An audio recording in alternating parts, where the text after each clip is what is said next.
Subscribe कीजिए आपके अपने चैनल को, उसके बाद नोटिफिकेशन के लिए बेल आइकन दबाइए ताकि इसी तरह से आपको वीडियो प्राप्त होती रहे। धन्यवाद।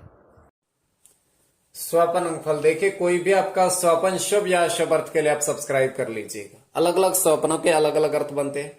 जैसे मक्खन का देखना स्वपन में अत्यंत शुभ शनि चंद्र गणना के अनुसार, और मोर का देखना, मयूर का देखना अत्यंत शुभ शुक्र चंद्र गणना के अनुसार। तो अलग अलग स्वप्नों के अलग अलग अर्थ बनते हैं। तो जो स्वप्न आपने भेजे थे उसके अनुसार क्या अर्थ बनता है, शुभ बनता है या अशुभ, बताने का प्रयास करते हैं। तो आप सब्सक्राइब कर लीजिएगा स्वपन फल के लिए। हर हर महादेव, जय माता दी। प्रिय दर्शकों, कैसे हो आप लोग? उम्मीद करता हूं कि आप अच्छे होंगे, स्वस्थ होंगे और खुशहाल जिंदगी जी रहे होंगे। और ये मैं हमेशा प्रभु से आपके लिए प्रार्थना भी करता हूं, करनी भी चाहिए कि आप सब अच्छे हों, स्वस्थ हों, खुशहाल हों, आपका जीवन खुशहाली भरा हो, समृद्धि भरा हो, आपके जीवन में कोई कष्ट, कोई परेशानी ना आए, यही हमारी कामना है। तो एपिसोड पसंद आए तो आप लाइक कर दीजिएगा, आपका धन्यवाद। तो आप सब्सक्राइब कर लीजिएगा ताकि इसी तरह से आपको वीडियो प्राप्त होती रहे। कोई भी आपका स्वप्न शुभ या अशुभ अर्थ के लिए आप सब्सक्राइब कर लीजिएगा। देखिए, अलग अलग स्वप्नों के अलग अलग अर्थ बनते, तो प्रभाव रहता है या नहीं रहता है, और किस तरीके से रहता है, और कितने दिवस में स्वप्न फलित होता है या नहीं होता है, और कब चंद्रमा की स्थिति किस नक्षत्र में कौन से ग्रह पर गोचर कर रहा है, और आपकी जन्म कुंडली के अनुसार इस समय अंतरदशा, महादशा, प्रत्यंतर दशा के अनुसार भी इसका निर्धारण होता है। तो स्वप्न काल्पनिक सच्चाई नहीं होती, किंतु फिर भी अगर आपकी रुचि है तो आप सब्सक्राइब कर लीजिएगा। और कुंडली के अष्टम भाव गुप्त विद्याओं का कारक भी होता है। गुप्त विद्या कारक अष्टम भाव, पंचम भाव अचानक धन प्राप्ति का।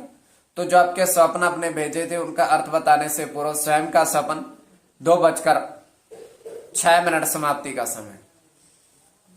तो हम देख पा रहे हैं कि एक झील स्वच्छ जल की, किंतु उतनी बड़ी नहीं है, तलहटी में भी देखा जा सकता है। और वहां पर दो व्यक्ति आते हैं, झील में उतरते हैं। ज्यादा घुटनों तक पानी है, ज्यादा पानी नहीं है।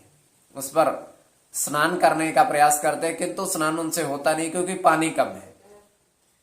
पानी कम है उस झील में। तो वो अपने पैरों के ऊपर कुछ महसूस करते हैं, और जैसे ही वो नीचे देखते हैं कि दो मगरमच्छ उनके पैरों के ऊपर लिपटे हुए हैं, उनको खाने का प्रयास कर रहे हैं। तो एकदम से वो बाहर भागते हैं, किंतु वो मगरमच्छ भी दोनों व्यक्तियों के पैरों के साथ लिपटकर बाहर आ जाते हैं। तो बहुत प्रयास करते हैं कि उनसे पीछा छुड़ाया जाए, किंतु वो पीछा नहीं छोड़ते। अंत में वो करते क्या है कि वहां पर एक बड़ा सा, वो क्या कहते हैं, डंडा रखा हुआ था।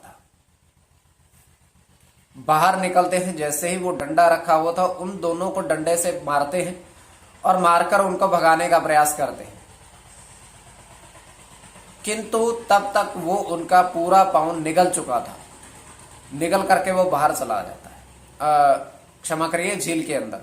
तो वो अपने जैसे ही पाँव देखते हैं तो एकदम से ही कहते हैं, हमारा पाँव कहाँ गया? वो पाँव कहाँ गया? तो एकदम से ही वो जमीन पर गिर पड़ते हैं। तो ये केवल हमारा स्वप्न है। आगे आपके विवेक के ऊपर इसको किस परिप्रेक्ष्य में ले रहे हो। जो आपके स्वप्न आपने भेजे थे उनके स्वप्न का अर्थ क्या बनता है, बताने का प्रयास करते हैं। स्वप्न काल्पनिक। प्रथम स्वप्न में आपने कहा था जैसे मयूर का देखना, तो 5 पेड़ पर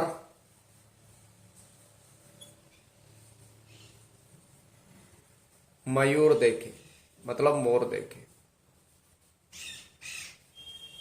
अत्यंत शुभ। और उनकी गिनती के अनुसार क्या अर्थ बनता है, अलग अलग पेड़ पर अलग अलग मयूर। तो प्रथम तो इसमें गणना बुध की, बुध के साथ शुक्र की। अब जो गिनती में देखे प्रथम से लेकर के 5वें पेड़ तक सूर्य के साथ मंगल की गणना आपने देखा। द्वितीय में शनि की गणना के अनुसार 0.8। तृतीय में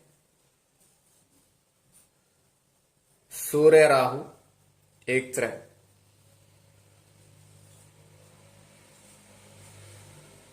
बुध के अनुसार सूर्य केतु। तो अलग अलग गणना प्रधानता है, इसमें बुध और शुक्र की गणना प्रधानता रहेगी। स्वपन फल द्वितीय स्वपन जो आपने कहा था भेजा था, उसके अनुसार क्या अर्थ बनता है? द्वितीय स्वपन में शुभ अर्थ बनता है या अशुभ अर्थ बनता है, प्रभाव क्या रहता है और किस तरीके से रहता है? तो द्वितीय स्वपन में आपने कहा था उसके अनुसार द्वितीय स्वपन आपने झील के जल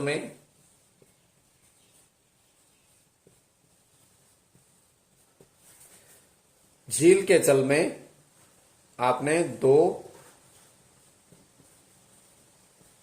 तांबे बर्तन देखे, तांबे के बर्तन देखे हैं आपने। तो झील के जल में गुरु और चंद्र की गणना,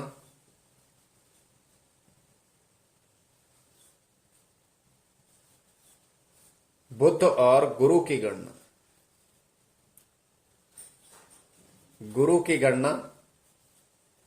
गुरु के साथ शुक्र की गणना, और इसमें गुरु की गणना प्रधानता है, गुरु के साथ सूर्य की गणना। तो आप सब्सक्राइब कर लीजिए, कोई भी आपका स्वपन शुभ या अशुभ अर्थ के लिए, स्वपन फल के लिए।